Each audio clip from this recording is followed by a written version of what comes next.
Imagine the excitement of moving to a new country. Now, imagine that excitement turning into a nightmare, locked in a 1-year lease in a house from hell. The thrill of embarking on a new journey, the anticipation of exploring a new culture, all brimming with promise. That was before the reality of the situation set in. Picture this, the house hunting process begins. It's overwhelming yet exciting when none of the local realtors are not involved. I am drawn to one particular house. It's affordable, it's quaint, and it's available, until a new face crawls out of the woodworks claiming to be the new realtor in charge. This is suspicious, right? So I turn to a countryman I had met previously for help, and he introduces me to a friend who owned a property. Perfect! This should work, right? No, I view the property. It's not my dream home, but it will do for now. I have to get out the hotel and finally unpack. So I sign the lease, eager to start this new chapter. But then the truth unveils itself. The house, once charming, reveals its true colors. Cracks in walls, leaky ceilings, and a pest problem that could rival a horror movie. And the location? Being in the city center sounded ideal, but at night it was a totally different story. It was constantly loud and unruly. To top it all off, a landlord who is as uncooperative as they come. The lease was signed, the keys were handed over, and the nightmare began. As the door creaked open, it was clear that the house was far from the charming and cozy place it had been advertised as. The first thing that hits you is the smell. It came furnished, so a stale, damp aroma came with it. That type that clings to your nostrils. The kind of smell that suggests a long history of neglect and multiple short stays. The landlord had promised to fix it all before I moved in. That was the gentleman's agreement we had. Huge mistake. I should have gotten everything in writing. I was too trusting because of who introduced us.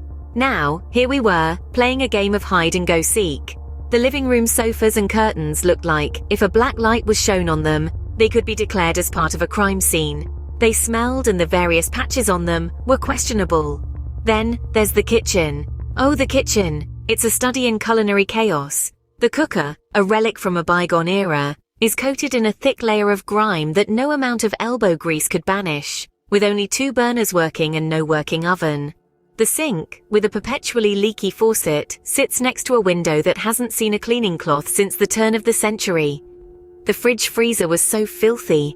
I used up almost the entire bottle of bleach, cleaning it before I could put any food in it. And it got progressively warmer as time went by, so that food didn't keep well in it. Venturing deeper into this house of horrors, the bathroom offered no respite. A single flickering light bulb hangs precariously from the ceiling, casting long, eerie shadows that dance across cracked tiles and a rust-stained bathtub. The plumbing, it seems, has a mind of its own, choosing when to generously provide hot water and when to spitefully spew forth an icy torrent. And then there's the bedroom, or should we say, the room of broken dreams. The mattress, lumpy and worn, is a testament to the countless weary bodies that had tried to find rest upon it. I shuddered as I looked at the questionable stains on both sides. The wardrobe groaned ominously every time you dared to open it to expose the remnants of the last occupier's things. I soon found out the wall were very thin too. I was awakened 2 weeks in around 3 a.m. by extremely loud neighbors that I shared a wall with. You see, apparently the landlord used some of the units as short-lets. And in his book, short-let was from a few hours to 6 weeks. The horror! It's a house that's far from a home. A place where comfort and warmth have been replaced by disappointment and regret. A place where every disappointing issue is a harsh reminder of a decision gone horribly wrong. It's a place that echoes with the question, "Oh Lord, how did I end up here?" But it wasn't just the house itself that was the problem. In real estate, they say it's all about location. But what happens when the location is a living nightmare? Imagine being stuck in a house that's less of a home and more of a horror show. Now add to that a location that's far from ideal. It's like living in a scene from a dystopian movie, isn't it? The location of your home can shape your daily life in ways you can't even begin to imagine until you're actually living it. The noisy neighborhood, for example. You'd think it's just a bit of sound, right? But imagine the constant cacophony of car horns, loud music, the ceaseless chatter of people, all hours.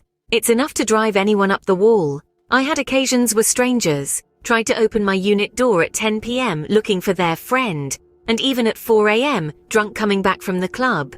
We were located in the center of the city after all. Then there's the issue of amenities, or rather, the lack thereof. Picture this. The closest grocery store is a 30-minute walk away, so not exactly the epitome of convenience, is it? Now there are restaurants literally everywhere. However, a nice home-cooked meal would have been ideal most nights, instead of eating out. And let's not forget safety. It's something we often take for granted until we find ourselves in a less than secure environment. Imagine the constant worry of walking home late at night, or the fear of leaving your home empty for a few hours. It's a stress that's always there, lurking in the back of your mind. These challenges can have a profound impact on your daily life and mental health. The noise can disrupt your sleep, leading to fatigue and irritability. The lack of amenities can make everyday tasks feel like a chore, adding to your stress levels. And the safety concerns can cause constant worry and anxiety, affecting your overall well-being. The location of your home is not just about the physical place, it's about your quality of life, your peace of mind, your sense of community, and so much more. And when the location turns out to be a living nightmare, it can make an already difficult situation even worse. And to top it all off, there was the landlord. They say a good landlord is worth their weight in gold. Unfortunately, mine was more like a lead weight. Picture this. You've moved to a new country, signed a lease for a year, and your landlord turns out to be the personification of a nightmare. That was the unfortunate predicament I found myself in. My landlord was, to put it mildly, a piece of work. Let's start with the responsiveness, or rather the lack thereof.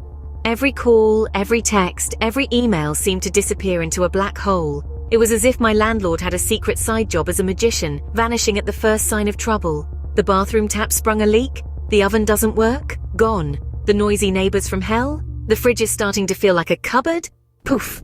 It was like playing a never-ending game of hide and seek, except I was always it, and never winning. His uncooperative nature was second to none. I remember vividly the time when the kitchen sink started to overflow. The water was everywhere, turning my kitchen into a miniature version of the River Thames. I begged for immediate help, but my landlord merely suggested I try using less water. What? As if I had purposely decided to flood my own kitchen for a bit of fun. It wasn't just the indifference to any of my problems that was frustrating. It was the constant feeling of helplessness. I was stuck in a foreign country, in a house that was falling apart, with a landlord who seemed to care less. I felt like castaways on an island, shouting for help, but hearing only my own echoes in return. And so I was left to fend for myself, navigating the complex world of home repairs with the help of artisans introduced to me. Home decoration too. I changed the curtains with the cheapest, cutest finds. Also using sofa covers and mattress covers was a must. I changed the keys to the doors so no one had any spare keys to the unit. It felt like I was in a reality TV show, except there was no prize at the end of this ordeal. So there I was, stuck in a lease in a new country, in a terrible house, in a worse location, with the landlord from hell. As I look back on that year, it's clear that there were lessons to be learned. And isn't that just the way life works? It throws us curveballs, and it's up to us to turn them into learning experiences. First and foremost, the importance of a thorough house inspection cannot be overstated. It's not just about checking for visible cracks or leaks. Pay attention to the smallest details. Test the water pressure, the heating, cooling system, if applicable. Obvious pest infestation signs, even the door locks. It's these little things that, when overlooked, can turn your living situation into a nightmare. Next, let's talk about the neighborhood. Research is your best friend here. Spend some time in the area before you commit to it. Visit at different times of the day to get a feel for the rhythm of the community. Are there local amenities like shops and parks? What's the public transportation like? And of course, the safety of the area is paramount. Then there's the matter of the landlord. A supportive, understanding landlord can make a world of difference. Before signing that lease, have an open conversation about your expectations and theirs. Ask about their response time for maintenance issues, their policies for rent increases, and their approach to tenant-landlord disputes. It's better to ask these questions up front than to find out the hard way later on. To those of you planning to move to a new country, consider these lessons learned. Remember, it's not just about the house, but the entire living situation. It's about finding the right fit for you, a place where you can feel safe, comfortable, and at home. Of course, there's no surefire way to avoid every single pitfall. Life is unpredictable after all. But with careful planning and a keen eye for detail, you can certainly mitigate the risks and make your relocation process smoother. It was a year of challenges and frustrations, but also of growth and learning, and that in itself is worth something. A valuable lesson from a chapter of my life that I wouldn't wish to relive but wouldn't trade for anything either.